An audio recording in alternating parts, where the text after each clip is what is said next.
ഡൽഹിയെ സംബന്ധിച്ചിടത്തോളം ഇന്ന് അതിന്റെ ഏറ്റവും പ്രധാനമെന്ന് പറയുന്നത് ബ്രസീലിയൻ പ്രസിഡന്റ് ഇന്ത്യ സന്ദർശിക്കുന്നു എന്നുള്ളത് തന്നെയാണ്. ഇത് 6ാം തവണയാണ് അദ്ദേഹം ഇന്ത്യയിലേക്ക് എത്തുന്നത്. ഇത്തവണ എത്തുന്നതിന് ഏറ്റവും പ്രധാനമായും ഡൽഹിയിൽ നടക്കുന്ന AI സബ്മിറ്റ് ഉച്ചകോടിയിൽ കൂടി പങ്കെടുക്കുന്നതിന് വേണ്ടിയാണ് അദ്ദേഹം എത്തുന്നത്. പ്രധാനമന്ത്രി നരേന്ദ്രമോദിയുടെ ക്ഷണം സ്വീകരിച്ചുകൊണ്ടാണ് അദ്ദേഹത്തിന്റെ സന്ദർശനം. അതിൽ ഇന്നും നാളെയുമായി ഈ ഉച്ചകോടിയിൽ അദ്ദേഹം പങ്കെടുക്കും.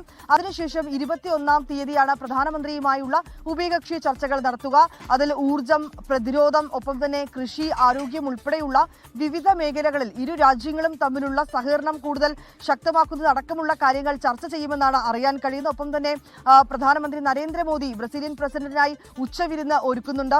ഒപ്പം രാഷ്ട്രപതിയും ഉപരാഷ്ട്രപതിയും ഒക്കെയായി ലുലു ഡ സിൽവ കൂടിക്കാഴ്ച നടത്തും. അങ്ങനെ ഒരു സന്ദർശനമാണ് ഇപ്പോൾ അറിയിച്ചിരിക്കുന്നത്. അദ്ദേഹത്തിനൊപ്പം തന്നെ 14 മന്ത്രിമാരും ഒപ്പം തന്നെ ചില ബിസിനസ് പ്രതിനിധികളും ഒക്കെ ആ കൂടിക്കാഴ്ചയിൽ പങ്കെടുക്കുമെന്നാണ് അറിയിച്ചിരിക്കുന്നത്. അവരൊക്കെ